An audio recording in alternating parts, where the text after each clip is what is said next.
आदिवासी लड़कियों को नंगा करके रेप सुने होंगे आपने, उस पर बलात्कार सुने होंगे आपने, उनका तिरस्कार सुने होंगे आपने, लेकिन नंगा करके लाइव दिखा रहे हैं उसके गुप्तांगों को छेड़ते हुए।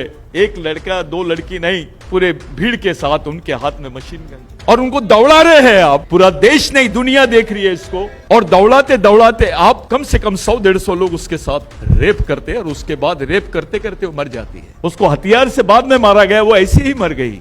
उनका एक ही गुनाह है कि वो ये बोल रहे थे कि हमारी जमीन हम किसी को ट्रांसफर नहीं करेंगे, we will not transfer our land to Ambani and Adani. इनका नेक्स्ट स्टेप कोई मुसलमान नहीं है, इनका नेक्स्ट स्टेप पाकिस्तान नहीं है, इनका नेक्स्ट स्टेप चाइना नहीं है, ये भारत के ही आदिवासियों को मारने की रणनीति बनाई जा रही है। जितने ऑल इंडिया से लोग आए हैं, if I will speak in Hindi, anybody having problem? You can understand Hindi? Okay, it will be comfortable. Okay, मैं सबसे पहले जितने ऑल इंडिया के यूनिट्स है और जितने वर्कर्स आए हैं, मैं उन तमाम लोगों के लिए बिरसा ब्रिगेड की तरफ से और नागपुर सिटी में जो हमारी मुख्य आंदोलन की भूमि है, दीक्षा भूमि के मार्फत, डॉक्टर बाबा साहब अम्बेडकर थॉट्स के मार्फत आप लोगों का स्वागत करता हूं। मैं बहुत बहुत धन्यवाद देना चाहता हूं। हमारे बीच में रविशंकर सर है। इसके पहले भी एक मीटिंग में मैं last time doctor Ambedkar hall में उनके साथ में था, और ये जितनी टीम है, जो एसएसटी एसोसिएशन की जो टीम है, मैंने एक क्वालिटी आप लोगों में देखा है। वो क्वालिटी यह है कि आप लोग जितने प्रोफेशनल एम्प्लॉय है उतने ही प्रोफेशनल सोशल थिंकर भी है। आप लोग एक सामाजिक रूप से आप लोग सोचते हैं। मुझे जैसे ही पता चला कि मुझे इस प्रोग्राम में आना है, कल दिल्ली में all India SC ST OBC और माइनॉरिटीज़ के जितने एम्प्लॉयज़ हैं, उनका नेशनल कॉन्फ्रेंस है रामलीला मैदान में। सिमिलर वे में ही मैं वहाँ पर भी गेस्ट हूँ, लेकिन मुझे इम्पोर्टेंस आज यहाँ लग रहा है। उसका कारण ये है कि SC ST कर्मचारी लोग, एम्प्लॉयज, ऑफिसर्स, डॉक्टर बाबा साहब अंबेडकर की दीक्षा भूमि में वर्ल्ड के नहीं दुनिया के सबसे ज्यादा बर्निंग सोशल इशू पे आज डेमोन्स्ट्रेशन किए। वर्ल्ड के, ये मैं नहीं बोल रहा हूं, टाइम्स ऑफ न्यूयॉर्क टाइम्स में इसको रिकॉग्नाइज किया है। उस पर आपका प्रदर्शन, ये यूनियन बैंक के ये जो आपका प्रदर्शन हुआ है, पूरे देश के एम्प्लॉयज इससे इंस्पायर होंगे। और ये एक ऐसी आप लोगों ने जिस तरीके से ये सोशल यानी परफॉर्मेंस आपका रहा है, यानी एक सोशल एक्टिविस्ट करके आप लोगों ने जो रखा है, आपने आपको नहीं, अपने डॉक्टर बाबा साहब अंबेडकर के विचारों का सम्मान किया है, उसकी सही लाइन को आप लोगों ने पकड़ा। साथियों, मैं आपको वर्किंग क्लास समझ के बात नहीं करूंगा, मैं आपको थिंकिंग क्लास करके बात करूंगा। क्योंकि इस समाज में, जिस समाज के आप प्रतिनिधि हो, उस समाज में जो वर्किंग क्लास है वही थिंकिंग क्लास है, जो वर्कर्स है वही थिंकर्स है। You are the first and last generation of the society. इसके बाद कोई सरकारी कर्मचारी आपका बच्चा नहीं बनेगा, ये याद रख लीजिए। क्योंकि इंडियन बैंकिंग सिस्टम ने जो आउटसोर्सिंग अपनाया है, उसने कंप्लीटली रिजर्वेशन को खत्म कर दिया है। इस देश में रिजर्वेशन के खिलाफ की जो कंसेप्ट सामने आई है, यहां पे IAS अफसर्स को भी अभी आउटसोर्सिंग में लिया जा रहा है। जो इंडियन एडमिनिस्ट्रेटिव सर्विसेज के लोग हैं, उनको भी कॉन्ट्रैक्ट बेसिस पे बुलाया जा रहा है। जो रिटायर्ड कलेक्टर्स है, वो लोग भी कॉन्ट्रैक्ट बेसिस पे काम कर रहे हैं। There is no future of reservation in India. आप रिजर्वेशन के भरोसे समाज की डेवलपमेंट की कल्पना आप लोग मैं इससे कन्विंस नहीं हूं। आप देश के उस जगह पे बात कर रहे हो, उस जगह पे हम लोग मिल के बात करने के लिए बैठे हैं जिस जगह पे डॉक्टर बाबा साहब अंबेडकर की विचारधाराओं को लाइन मिली है। ये नागपुर हिस्टोरिकल प्लेस है। ये नागपुर गोंड राजा ने बसाया, ऐसा सब लोग बोलते हैं और ये सत्य है। लेकिन उसके भी पहले सिंधु संस्कृति के सबसे ज्यादा अवशेष ये नागपुर में ही मिले हैं। यहां से 62 किलोमीटर्स पे कुंवारा भीषण है।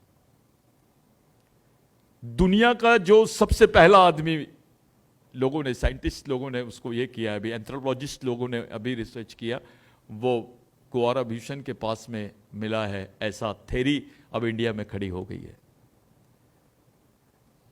लोग बोलते थे कि आदिवासी साउथ अफ्रीका से इंडिया में आए हैं। आदिवासी यानी दलित भी, ओबीसी भी। आदिवासी केवल आदिवासी नहीं, एसटी नहीं। 1824 के पहले आपको जो दलित था उसको रिकॉग्नाइज दलित करके नहीं करते थे, उसको आदिवासी करके ही रिकॉग्नाइज करते थे। स्टार्ट कमेटी की रिपोर्ट आप पढ़ो कभी, आप समझ जाओगे कि अपना ओरिजिन क्या है, हम किस ओरिजिन के लोग हैं। वो डॉक्टर बाबा साहब अंबेडकर जिनके बच्चे मर जाते थे, उनको 1 महीने बाद में खबर मिलती थी कि उनके बच्चे मर गए। वो सोशल डेडिकेशन है उनका। महात्मा फुले की तो बॉडी को निकालने के लिए, उठाने के लिए कॉरपोरेशन की, म्युनिसिपल कॉरपोरेशन की गाड़ी आई थी, जिनका फोटो हम लोगों ने लगाया है। इनका सैक्रिफाइस देखिए आप, क्या है हमारे लोगों के लिए। SC/ST के राइट्स नहीं रहते थे कॉन्स्टिट्यूशन में, जो आपको स्पेशल राइट्स मिले हैं, जो प्रोटेक्शन मिला है आपको, वो बिरसा मुंडा के आंदोलन के बाद आपको देखने को मिलता है। डॉक्टर बाबा साहब अंबेडकर इसी भंडारा से, नागपुर से 70 किलोमीटर पे भंडारा है, वहां से डॉक्टर बाबा साहब अंबेडकर इलेक्शन हार गए थे। वही डॉक्टर बाबा साहब अंबेडकर पहली बार पश्चिम बंगाल से जीते हैं। और जिन लोगों ने डॉक्टर बाबा साहब अंबेडकर को जिताया वो बिरसा मुंडा के अनुयायी थे, वो आदिवासी लोग थे। वो बाबा साहब का समर्थन इसलिए किए थे क्योंकि गोदावरी के आंदोलन में डॉक्टर बाबा साहब अंबेडकर ने, जमीनी आंदोलन में डॉक्टर बाबा साहब अंबेडकर का कहना था कि मैं बिरसा मुंडा के आंदोलन से प्रेरित हूं। डॉक्टर बाबा साहब अंबेडकर कॉन्स्टिट्यूशन असेंबली यानी कॉन्स्टिट्यूशन कमेटी के मेंबर बने, उनको भारत का संविधान बनाने का मौका मिला। अगर बाबा साहब हार जाते तो शायद बाबा साहब को ऐसी कोई देश में ऐसी कंडीशन नहीं पैदा होती कि डॉक्टर अंबेडकर को, हमारे भगवान को कॉन्स्टिट्यूशन लिखने का मौका मिलता और आप लोग, मैं और सब लोग रिजर्वेशन की बात कर पाते, या इस देश में हमारा रिप्रेजेंटेशन होता। इस देश की जो उच्च वर्णीय लोग हैं उनकी महिलाओं को भी रिप्रेजेंटेशन देने का काम डॉक्टर बाबा साहब अंबेडकर की वजह से हुआ है। ऐसी क्या बात हुई है इस देश में कि जब भी अंबेडकर थॉट्स पे, फुले अंबेडकरवाद की बात करते हैं, बिरसावाद की बात आती है, हमारा ओपन क्लास का भाई हमसे नफरत करने लग जाता है। एक दूसरे के प्रति हमारी थिंकिंग जो है उसके गैप्स बढ़ गए हैं। ये कम होने चाहिए थे इतने दिनों की डेमोक्रेसी में, 75 साल की डेमोक्रेसी में कम होने चाहिए थे, वो बढ़ गए हैं। इस देश में नहीं, विश्व में किसी ने नहीं सुना कि कोई आदिवासी लड़कियों को नंगा करके रेप सुने होंगे आपने, उस पर बलात्कार सुने होंगे आपने, उनका तिरस्कार सुने होंगे आपने, लेकिन नंगा करके लाइव दिखा रहे हैं उसके गुप्तांगों को छेड़ते हुए। एक लड़का, 2 लड़की नहीं, पूरे भीड़ के साथ उनके हाथ में मशीन गन, और उनको दौड़ा रहे हैं आप। पूरा देश नहीं, दुनिया देख रही है इसको। और दौड़ाते दौड़ाते आप कम से कम 100-150 लोग उसके साथ रेप करते हैं और उसके बाद रेप करते करते वो मर जाती है। उसको हथियार से बाद में मारा गया, वो ऐसी ही मर गई। किन लोगों के साथ कर रहे हैं आप? उसको आदिवासी बोलते हैं, उन लोगों को आदिवासी बोल रहे हैं। उनका एक ही गुनाह है कि वो ये बोल रहे थे कि हमारी जमीन हम किसी को ट्रांसफर नहीं करेंगे। We will not transfer our land to Ambani and Adani. जो बिरसा मुंडा के आंदोलन से एक्ट बना है, मैं आपको इसलिए बताना चाहता हूं कि you are the thinkers, you are not a workers for me. मैं देश से बात कर रहा हूं, मुझे मालूम है यहां तेलंगाना के लोग हैं, यहां पर केरला के लोग हैं, यहां पर पंजाब के लोग हैं, यहां हरियाणा के लोग हैं, छत्तीसगढ़ के लोग हैं, उत्तराखंड के लोग हैं, महाराष्ट्र के लोग हैं, एमपी के लोग हैं, छत्तीसगढ़ के लोग हैं। और ये है कौन? ये मेरे खून के लोग हैं। और खून से बड़ा रिश्ता नहीं, उससे भी बड़ा रिश्ता बिरसा मुंडा बोलते थे कि खून से नहीं, खून के रिश्तों से बड़ा रिश्ता होता है विचारों का रिश्ता। उस रिश्ते की वजह से मैं आपसे बात कर रहा हूं कि सिचुएशन देखिए देश में कैसी बना दी गई है। एक तरफ यूसीसी की बात और दूसरी तरफ इतना बड़ा जो घटनाक्रम हुआ है, ये दिखाना चाहते थे देश को, देश के आदिवासियों को, देश के डिप्रेस क्लास को, शेड्यूल कास्ट को, ओबीसी को और गरीब मजदूरों को कि आप अगर कुछ भी बगावत करोगे तो आपके साथ ये काम होगा। 1898 में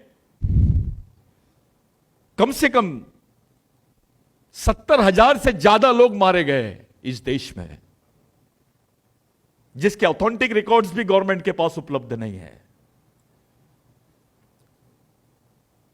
वेस्ट बंगाल से लेकर, बिहार से लेकर तो राजस्थान तक, गुजरात तक, महाराष्ट्र का गढ़चिरौली, छत्तीसगढ़, मध्य प्रदेश तक लोग मारे गए सिर्फ जमीन के आंदोलन के लिए।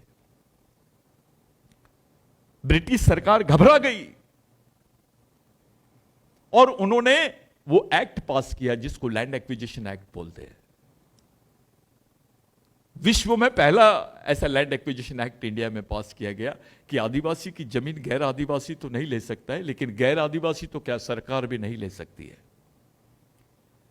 इस लैंड एक्विजिशन एक्ट को डॉक्टर बाबा साहब अंबेडकर ने कॉन्स्टिट्यूशन बनाते वक्त एज इट इज रखा,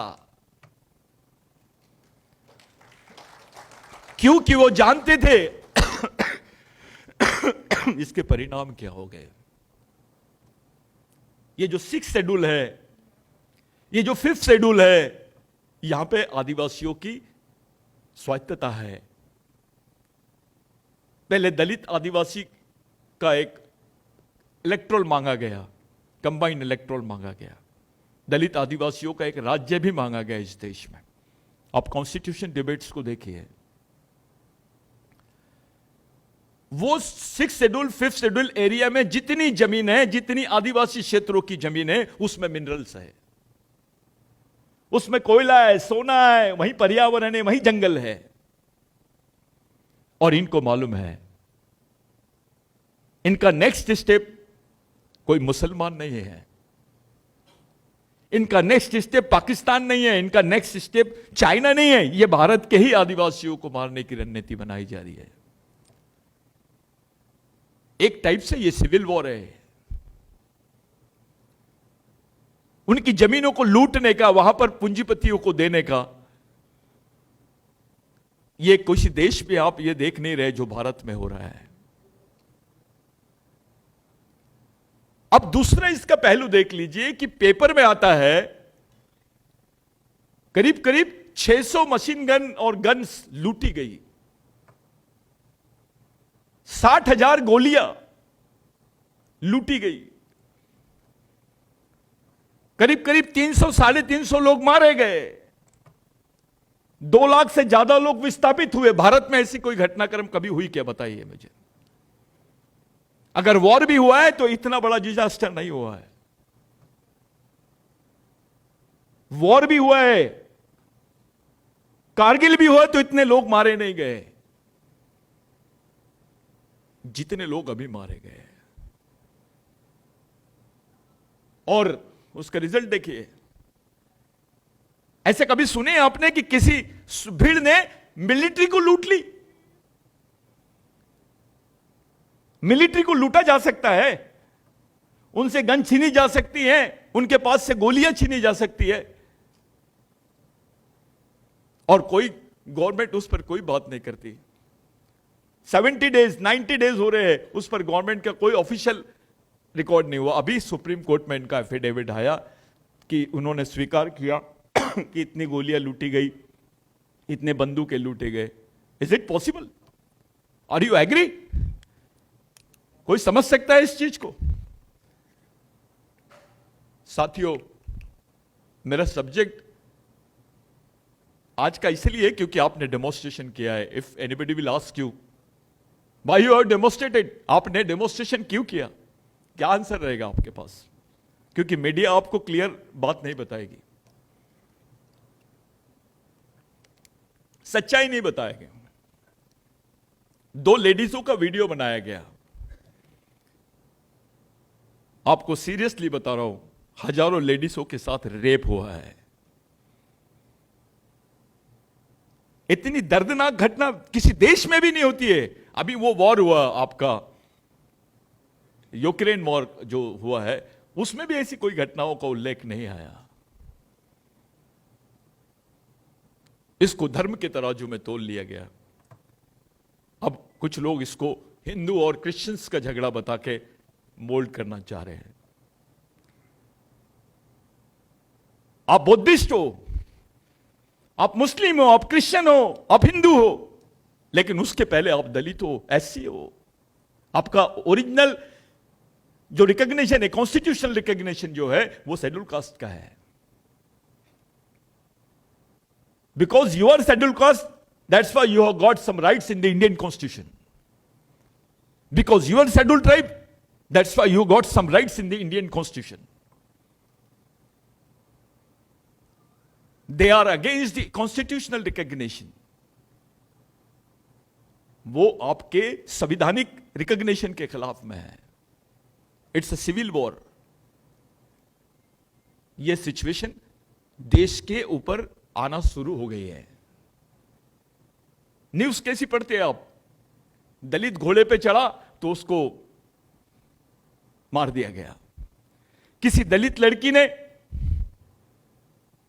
टाई पहन ली तो उसके कपड़े उतार लिए गए। कोई आदिवासी मजदूर ने रोटी मांगा तो उसके हाथ काट दिए गए। 13 और 12 साल की लड़कियों को भी नक्सल रिकॉग्नाइज किया गया है। 11 साल का नक्सल मिला है इस देश में, 11 साल का नक्सलवादी भी मिला है। ये हमारे तुम्हारे सामने प्रश्न है। ऐसी क्या बात हो रही है कि हमारे बच्चे जिस उम्र में उनके हाथ में किताबें होनी चाहिए, जिस उम्र में उनके पास लाइब्रेरी होनी चाहिए, जिस उम्र में वो स्कूल जाना चाहिए, उस उम्र में उनके पास बंदूकें कहां से आई? किसने दी? ये लोग ने क्या चाहते हैं हमारे साथ? जिस दिन उस बच्चे ने बंदूक पकड़ा, यानी उसने अपनी मौत डिसाइड कर लिया। वो एक तो बंदूक उसके हाथ में रहती है और गोली से उसकी मौत तय है। ये जो एट्रोसिटीज हो रही है इस देश में, इनोसेंट पीपल मारे गए हैं। सुप्रीम कोर्ट ने अभी कोर्ट किया कि मैक्सिमम एनकाउंटर्स जो थे फैक्ट थे।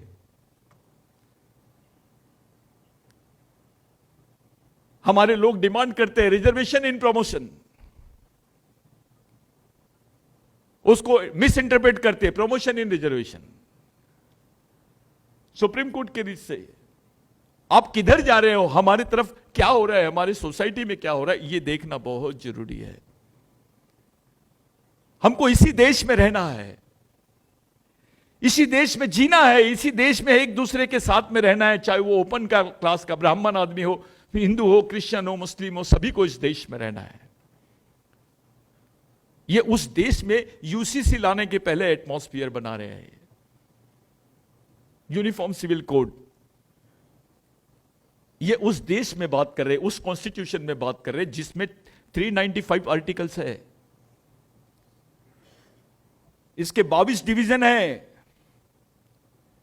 इसमें 12 शेड्यूल है, 12 अनुसूचियां है और 118 बार यह कॉन्स्टिट्यूशन अमेंड किया जा चुका है।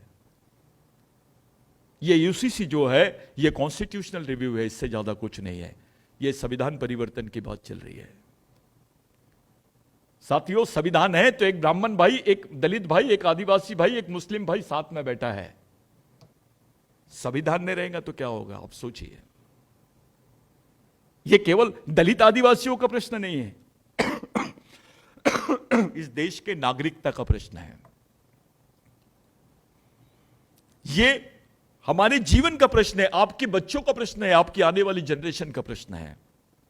कैन यू इमेजिन, मैं आपसे पूछता हूं, एक बैंक के कर्मचारी से पूछता हूं, वो कोई भी क्लास का है, क्या वो इमेजिन कर सकता है कि मैं मेरे बच्चे को बैंक में लगाऊंगा?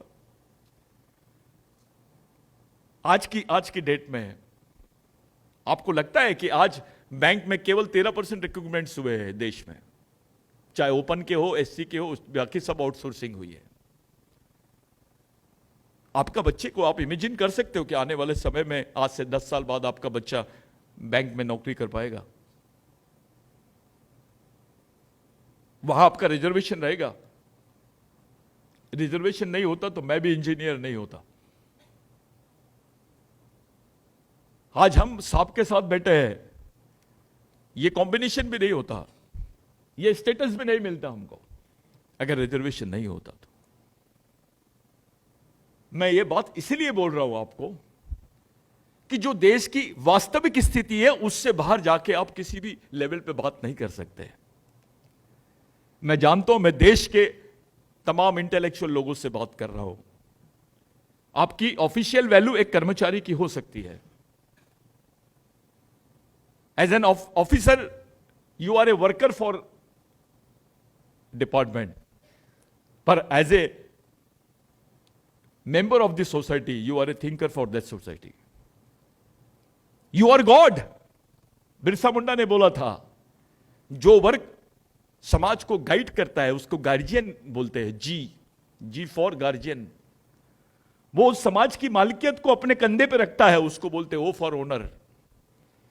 और उस समाज को चलाता है, उसको बोलते डी फॉर ड्राइवर।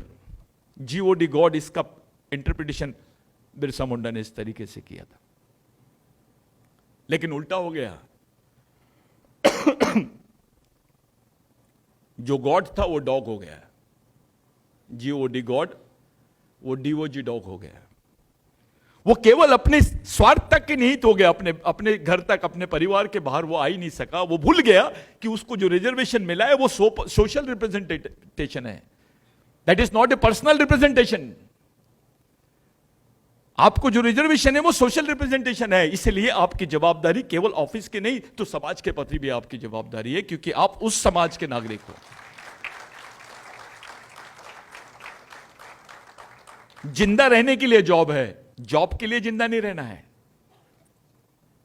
डॉक्टर बाबा साहब अंबेडकर ने यह बात बोला था कि जिंदा रहने के लिए जॉब है, जॉब के लिए जिंदा नहीं रहना है।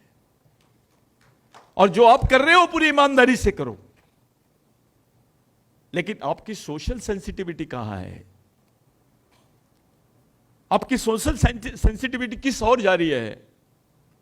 समाज किस तरफ जा रहा है? देश किस तरफ जा रहा है? अरे आने वाले समय में SC ST का एग्जिस्टेंस भी रहेगा इस देश में, मैं डाउट है मुझे वो भी नहीं रहेगा। साथियों, हमारे सामने हम ऐसे समाज के नुमाइंदे हैं जो भूख से मरता है इस देश में। सर, ये रियलिटी है। इस देश में कुत्ता भूख से नहीं मरता है, लेकिन आप सुन लीजिए, मेलघाट जाइए, आदिवासी भूख से मरता है। ऐसे कैसे सिस्टम है कि उसको भूख से मर रहा है वो? आप गढ़चिरौली जाइए, आप बस्तर जाइए, तेलंगाना का आदिलाबाद से लेकर इधर का बेल्ट आप पूरा जाइए, उस बेल्ट में बुखार की गोली नहीं मिलती है जिसको आप लोग पैरासीटामोल बोलते हैं, लेकिन बंदूक की गोली मिल जाती है। आपके साथ साथ, समाज के साथ साथ उन क्षेत्रों को भी ऐसा बना दिया जा रहा है।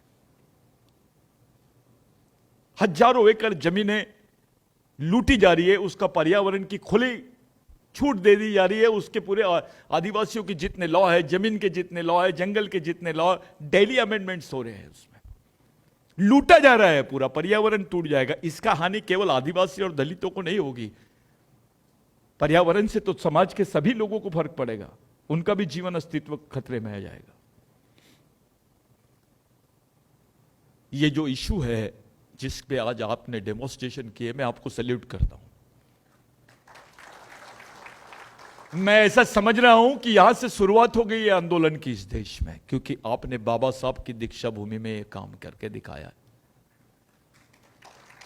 यू आर हियर, आप यहां पर आए हो एक क्रांतिकारी स्टेप उठाने के लिए। सही मैसेज दिया आपने, मैं कांग्रेस करता हूं आपको, आप सही में धन्यवाद के पात्र हैं। एक अच्छा मैसेज गया पूरे देश में। लेकिन व्हाट इज नेक्स्ट? हमने क्या करना चाहिए? हमारे सामने ऑप्शन क्या है? हमारा सोशल पार्टिसिपेशन कैसा होना चाहिए इस देश में? क्या हमारे नेता हमको ईमानदारी से रिप्रेजेंट कर रहे हैं? हमारे नेता तो कविता पढ़ते हैं पार्लियामेंट में।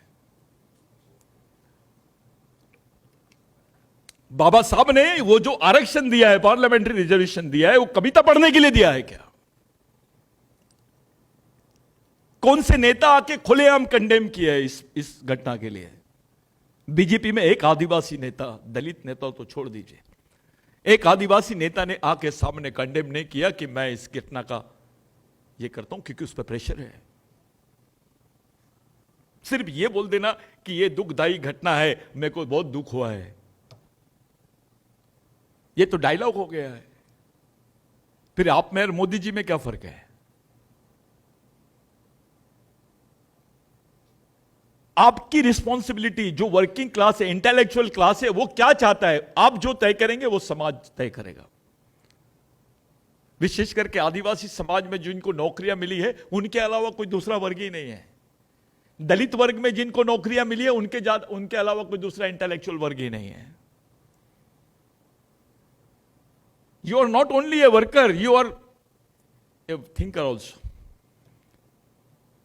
पेड वर्कर नहीं हो आप पेन वर्कर होना चाहिए। आपको दर्द होना चाहिए, उस समाज में आप पैदा हुए, आपको दर्द होना चाहिए।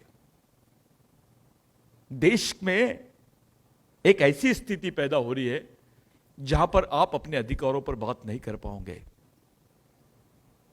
यह आदिवासियों पे अटैक नहीं है, यह अंबेडकरवाद पे अटैक है, संवैधानिक अंबेडकरवाद, जिसको कॉन्स्टिट्यूशनल अंबेडकरिज्म बोलते हैं हम, उस पे अटैक है। वो उन आदिवासी अधिकारों से वो लोग एग्री नहीं होते। इसका मतलब यह है कि जो अंबेडकरिज्म है, कॉन्स्टिट्यूशनल अंबेडकरिज्म है, उसको वो लोग डिनाई कर रहे हैं। खुलेआम लूटा जा रहा है।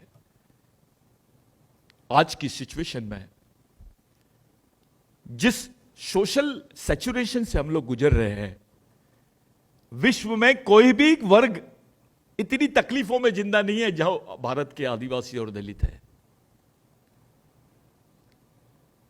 73% आदिवासी और दलित मजदूर है।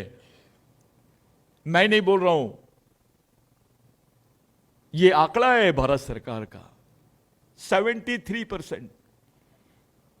कुछ लोगों के पास खेती है और कुछ लोग प्राइवेट नौकरियां कंपनियों में कर लेते, लेकिन 73% लोग जो है वो अनस्किल्ड लेबर है, अप्रशिक्षित लेबर, अकुशल लेबर। उनका काम सिर्फ गड्ढा खोदना है। 15 दिन के बच्चे को पीठ पे बांध के आदिवासी महिला गड्ढा खोद लेती है, क्योंकि उसको मालूम है मैं खाऊंगी तो मेरे बच्चे को दूध पिलाऊंगी। ये इक्वेशन है। ये आप मेलघाट जाइए, बाकी आदिवासी जहां मॉल न्यूट्रिशन है, जिसको आप लोग कुपोषण बोलते हैं,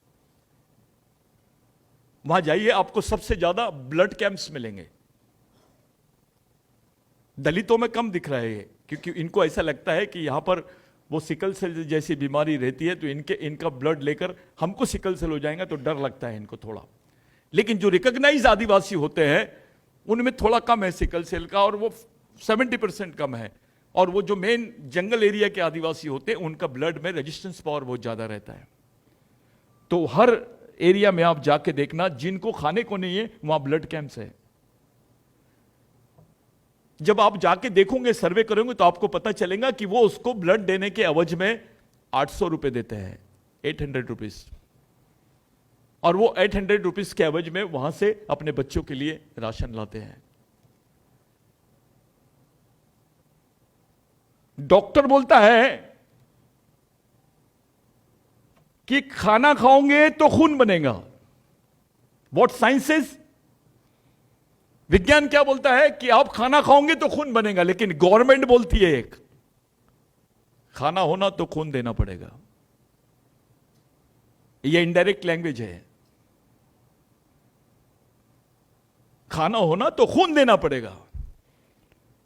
इस स्टेज पे आपका समाज जिंदा है और आप और मैं उस समाज के प्रतिनिधि है। हमारी जिंदगी की लाइन, हमारी सोचने की लाइन, हमारे जीने की लाइन, हमारी लड़ाई यानी हमारे संघर्ष की लाइन, हमारा जो रूटीनल लाइफ है उसकी लाइन कैसी होनी चाहिए यही डिसाइड नहीं कर पाए हम लोग। 75 साल में हमने फुले अंबेडकरवाद को भी जिंदा नहीं रख पाए। हमारे पेट में रोटी नहीं रहेंगी चलेगा, लेकिन दिमाग में अंबेडकरवाद रहेगा, बाबा साहब रहेगा, बिरसा मुंडा रहेगा तो रोटी पैदा की जा सकती है। हम तो उसी को छोड़ दिए हैं, हम उसी को छोड़ दिए। हम ईमानदार नहीं है। We are not so obedient and sincere about the ideologies. हम उस फोटो के प्रति हमारी प्रेरणा, उस मूर्ति के प्रति हमारी श्रद्धा को दिखा सकते हैं, लेकिन वैचारिक श्रद्धा कैसे दिखाओगे आप? आप आइडियोलॉजिकल श्रद्धा कैसे दिखाओगे उनके प्रति? उस आइडियोलॉजी को ही जिंदा नहीं रख पा रहे हम, जिस आइडियोलॉजी ने हमको जिंदा रखा है।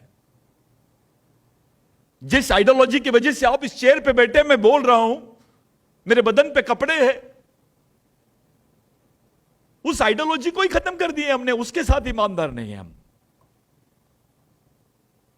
अरे हमारे लिए भगवान से बड़े लोग हैं ये।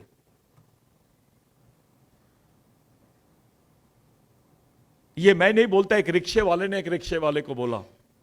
रिक्शे में एक ऑफिसर बैठा हुआ था, चलते जा, और वो दलित ऑफिसर था। रिक्शे वाले ने बोला उसको कि साहब कहां जाना है? तो गणेश मंदिर जाना है। तो बोले साहब क्यों? मैं नागपुर आया बोले घूमने के लिए। क्या नाम है? तो मेश्राम। तो रिक्शे वाला भी दलित था, वो ऑफिसर था। रिक्शे वाले ने बोला साहब गणेश मंदिर आप देख रहे हो, देख लीजिए, कोई प्रॉब्लम नहीं, लेकिन दीक्षा भूमि भी चलो। तो वो दलित ऑफिसर उसको पूछता है दीक्षा भूमि में क्या है? तो रिक्शे वाला बोलता है यहां भगवान रहता है, वहां भगवान से बड़ा आदमी रहता है।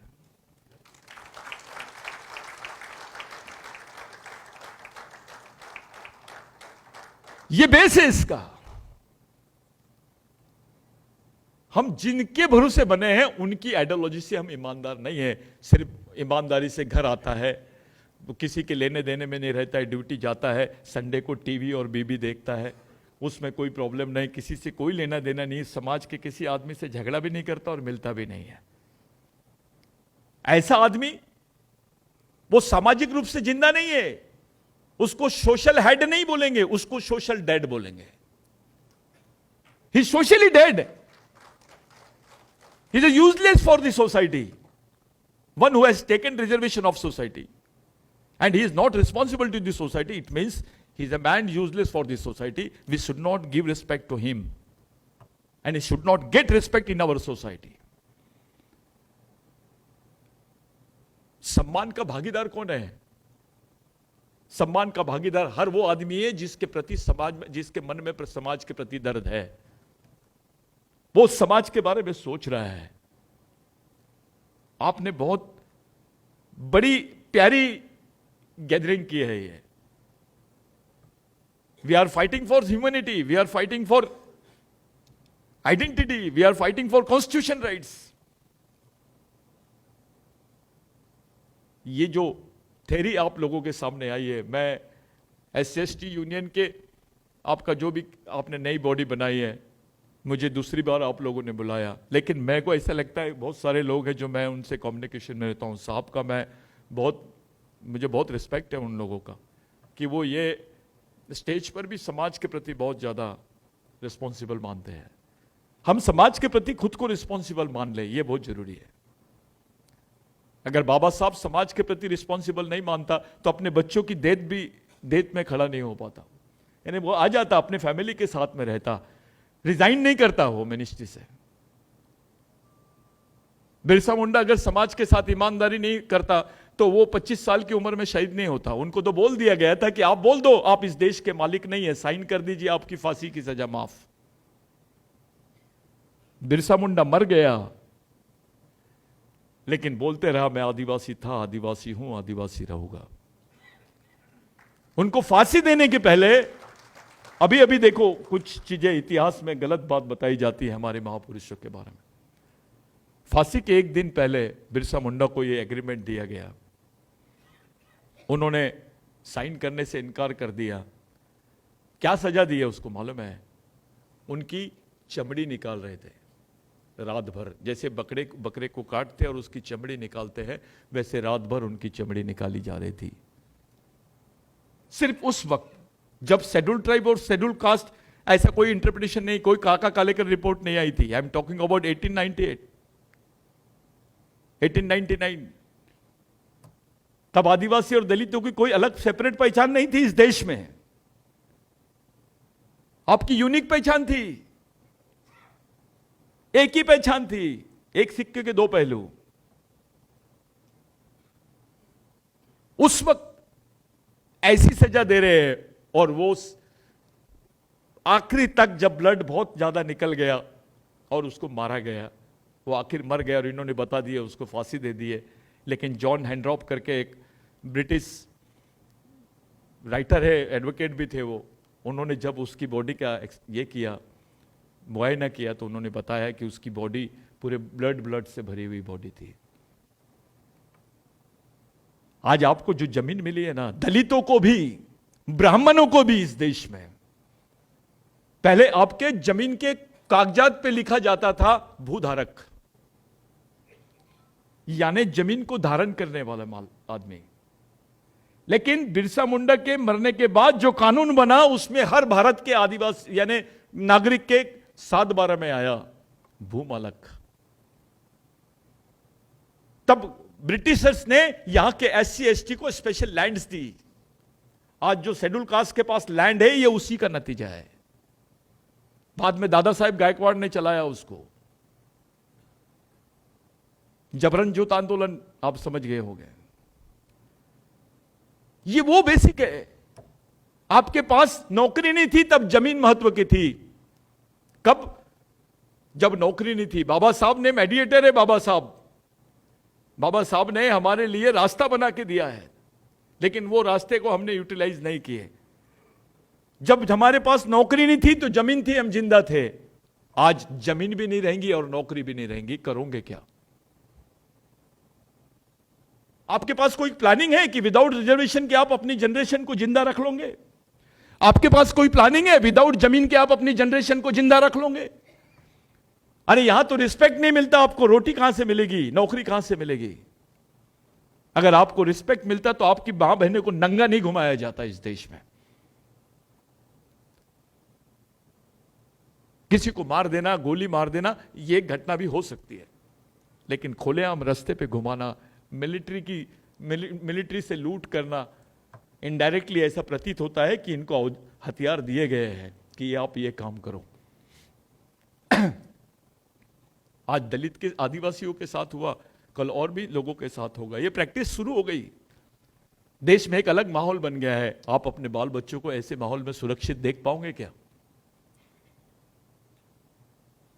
Is it possible? Can you imagine your people, your childs your daughter will get protection in the system, will get respect in the system.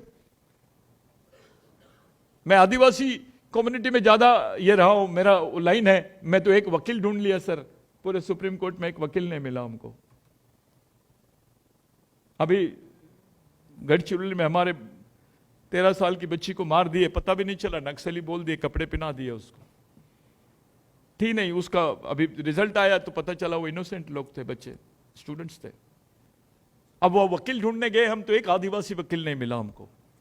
फिर और वकील ढूंढने गए, भैया आदिवासी नहीं मिला, चलो दलित ढूंढ लेते, तो एक भी दलित वकील हमको बराबर मिला नहीं। चलो दलित नहीं मिला, ओबीसी ढूंढ लेते हैं, तो सुप्रीम कोर्ट में हमारी कोई अगुवाई करने के लिए तैयार नहीं। ओपन का ढूंढे तो उसने इतनी फीस बोल दिया, लड़ने की इच्छा रखा उसने, लेकिन वो प्रोफेशनली मिला, इतनी फीस रख दिया कि हमारी औकात ही नहीं है उतनी फीस देने की। जिसके पास नागपुर हाईकोर्ट आने के लिए गढ़चिरौली से पैसा नहीं है, मेलघाट से नागपुर हाईकोर्ट तक नहीं आ सकता, उसके पास वो पैसा नहीं है, इतने बड़े वकील का पैसा कैसे देगा वो?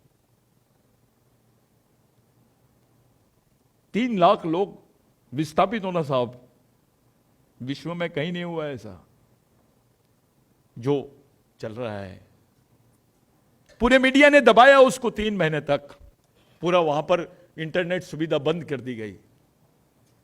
गृह मंत्री जाते हैं वहां 50 डेज के बाद में, गृह मंत्री भी चुपचाप थे। और अभी जब वो वायरल हुआ वीडियो तब इन्होंने बात की, क्योंकि मामला आदिवासियों का था, सब चुप थे।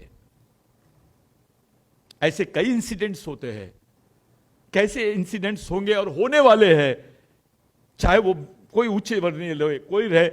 देश में आपके तरफ, आदमी के तरफ देखने का नजरिया बदल गया है।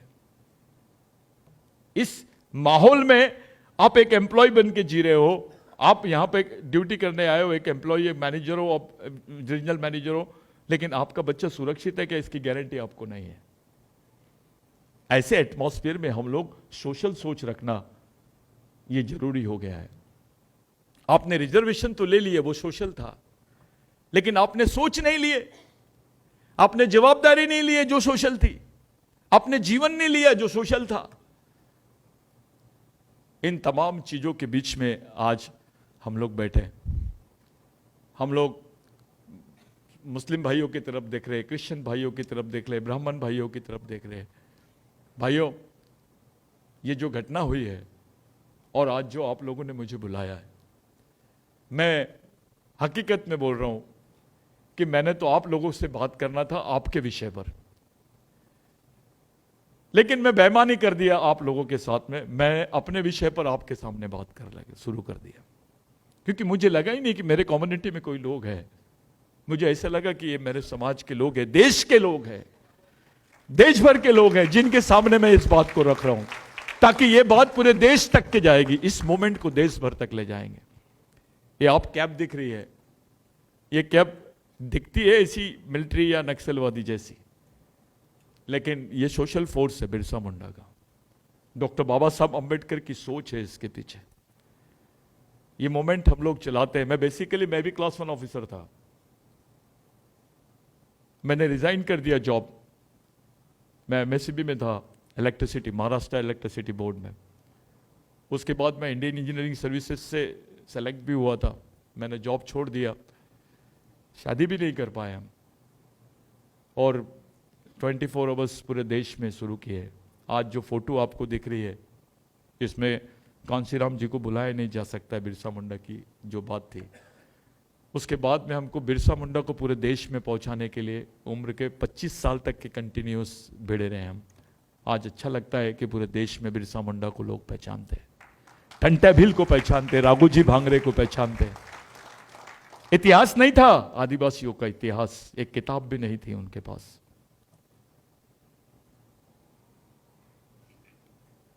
हम कौन से समाज के नुमाइंदे हैं, अगर यही हमको समझ में आ जाए तो बाकी सब चीजें यहां पर खत्म हो जाती है। हम किस समाज को बिलोंग करते हैं, कौन सी स्थिति में हम लोग जी रहे हैं, हमारे लोग किस हालत में जी रहे हैं, ये अगर आप लोगों ने आज के दिन सोच लिया तो मुझे ऐसा लगता है हम लोगों का बैठना सफल हो जाएगा। ये गेट टुगेदर नहीं है। ये मान के चलिए आपने इस देश में होने वाले अत्याचार, अन्याय और आदिवासियों की जो वास्तविक हालत है उसको सुनने के लिए आप लोग पूरे देश से एक जगह आए हैं। मैं इतना पैसा खर्च करके भी हम लोग ऐसा ऑर्गेनाइज नहीं कर सकते।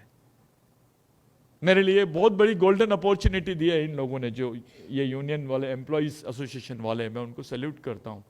मैं साहब को थैंक्स देता हूं कि मेरा रिकमेंडेशन किए कि मेरे को बोलने का मौका दिए। आप लोगों ने मुझे चीफ गेस्ट रखा, मैं उस लायक नहीं हूं, मैं आपके किसी काम का नहीं हूं, मैं 24 आवर्स सोशल वर्कर हूं, I am not an employ. हाँ, ये अलग है कि कुछ ट्रेड यूनियंस वगैरह के लोगों को मैं गाइड करते रहता हूं, उनको बताते रहता हूं, लेकिन मुझे ऐसा लगता है कि ये समय बदल चुका है।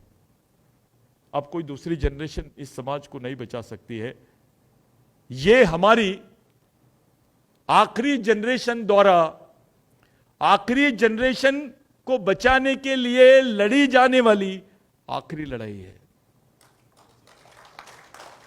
अगर ये लड़ाई आप हार गए तो इसके बाद आपका देश में नामो निशान नहीं रहेगा। बौद्धिज्म लेने से प्रश्न सॉल्व नहीं होंगे, क्रिश्चियनिज्म लेने से प्रश्न सॉल्व नहीं होंगे।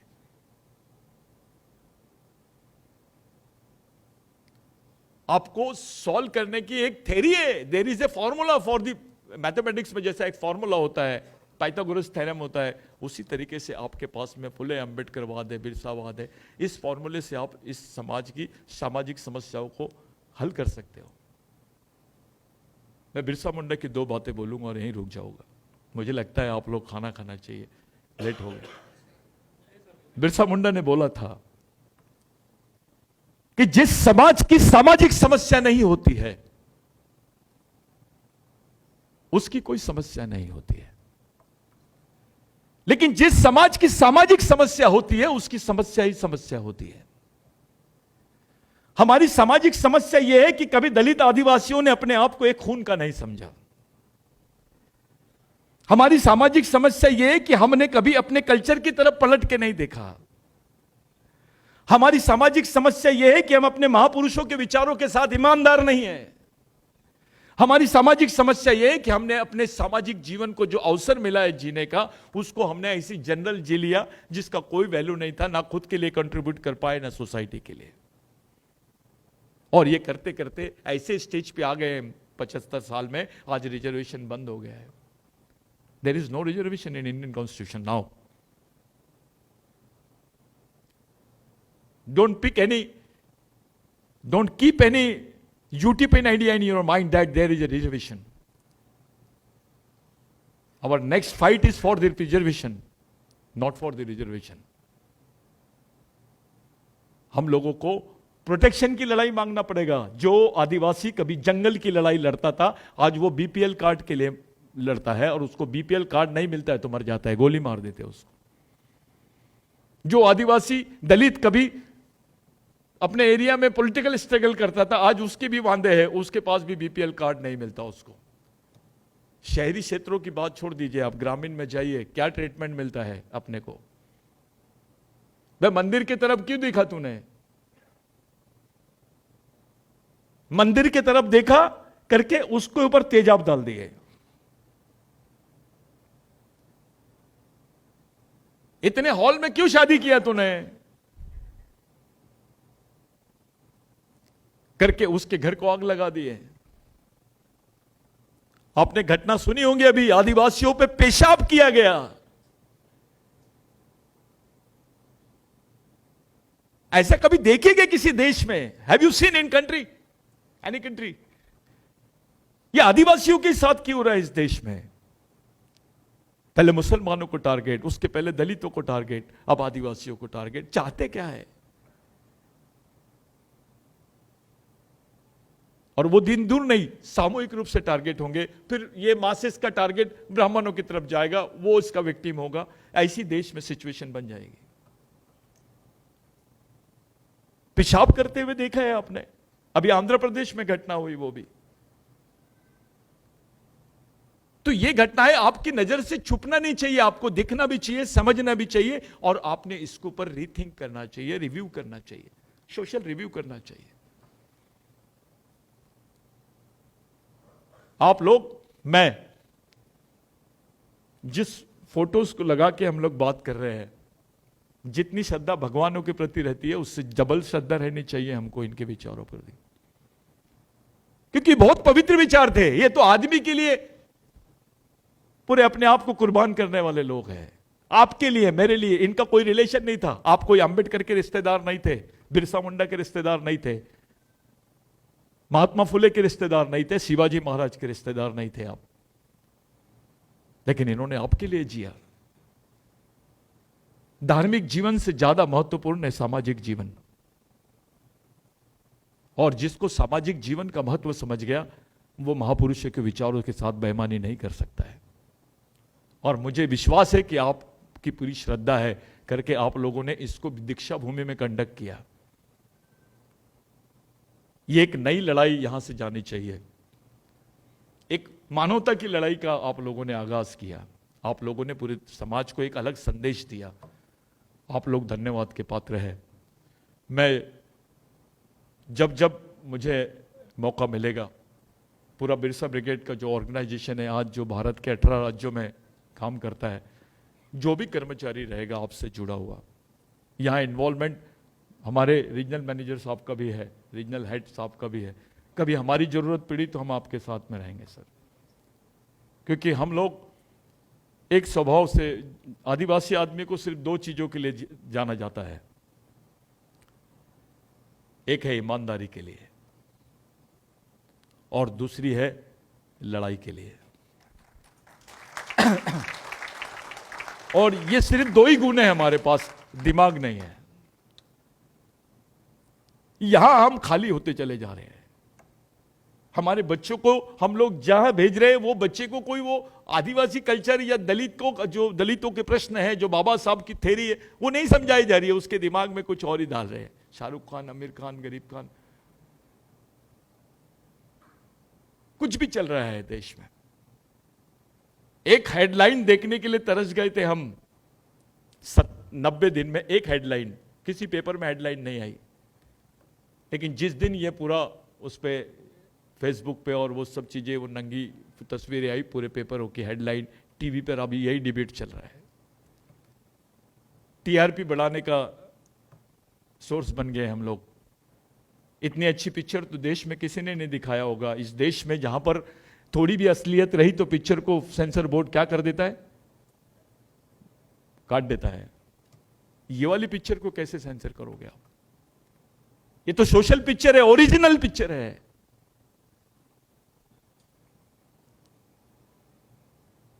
हम किसी समय और मिलेंगे। मैं जितने भी लोग हैं, मैं आपको कांग्रेचुलेशन देता हूं। इस जमीन पर जहां आप आए हैं, एक शपथ लेके जाइए बाबा साहब की सोच की।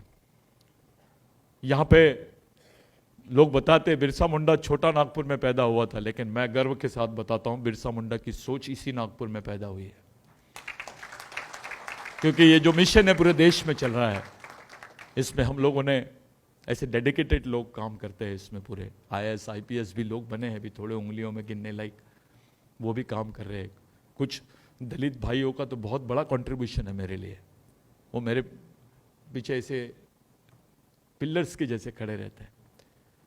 आप लोगों को मैं बहुत बहुत यानी धन्यवाद देता हूं और एक रिक्वेस्ट करता हूं कि आप अब अपने अपने प्रदेश में जाने वाले हो, अपने अपने क्षेत्र में जाने वाले हो।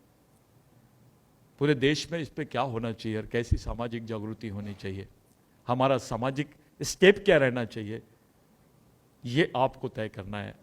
मैंने बहुत उम्मीद के साथ आपके सामने छोटी सी बात रखी, क्योंकि मैं जानता हूं मैं केवल नागपुर के कर्मचारियों से बात नहीं कर रहा हूं, मैं पूरे देश के यूनिट से बात कर रहा हूं। आपका नागपुर पधारने के लिए धन्यवाद। आपका इस यूनियन में इतना अच्छा पार्टिसिपेशन करने के लिए आपका धन्यवाद। आप लोगों ने जो आयोजन किया उसके लिए धन्यवाद। हमारे जैसे लोगों को आप लोगों ने रिस्पेक्ट दिया उसके लिए तो बहुत बहुत धन्यवाद, और जो अपॉर्चुनिटी दी उसके लिए भी धन्यवाद। लेकिन एक अपील है आपसे कि आप अपने आप को केवल वर्कर मत समझो, आप थिंकर हो। You are a responsible person of the society, और आप इस समाज के भगवान हो। इस वर्ग के भगवान हो, यू आर द गॉड। पूरा समाज पढ़े लिखे लोगों की तरफ देख रहा है कि ये क्या बोलेगा और हम कैसे करेंगे। ये दिमाग में रख के आप लोग जाए। ये एसोसिएशन केवल ऑफिशियली, मैं अनऑफिशियल लैंग्वेज में बात कर रहा हूं, लेकिन ये ऑफिशियली यानी यहां तक सीमित नहीं रहने चाहिए। आपकी इस मेहनत का, आपके इस ब्रेन का, आपके इस जीवन का जो प्रभाव है वो सामाजिक भी रहना चाहिए। ये बोलते हुए मैं अपनी बात को यहां रोकता हूं। जय भीम, जय बिरसा। लेकिन एक नारा आप लोग यहां से दीजिए। अब जो नारा हम लोग जय भीम का देते हैं, आप लोगों ने बोलना चाहिए जय भीम बिरसा। मेरे अमेरिका के जितने कैडेट्स इंटरनेशनल लेवल पे हम लोग चलाते हैं, यानी जो इंटरनेशनल लेवल के लोग हैं, यहां तक कि ईरान के भी लोग अब जय भीम बिरसा बोलने लग गए हैं। ईरान इराक के लोग आए थे बीच में, स्वीडन के लोग आए थे, यहाँ पे इंटरनेशनल कॉन्फ्रेंस किए थे हमने इंडिजिनियस पीपल का। आप लोग समझदार हैं कि अपने को इंडिजिनियस पीपल का रिकॉग्निशन भी नहीं मिला है। जिस दिन दलितों, आदिवासियों को मूल निवासी का दर्जा मिल जाएगा, दलितों को बताना नहीं पड़ेगा क्योंकि वो उनके वंशज है। ओबीसी को बताना नहीं पड़ेगा, वो उनके वंशज है। इसलिए इस मांग का आने वाले 9 अगस्त में भी आप लोगों ने समर्थन करना चाहिए। मैं इसी बात को रोक रहा हूं, लेकिन यह नारा आप दिमाग में डालिए। SC ST एसोसिएशन है, जय भीम बिरसा। थैंक्स।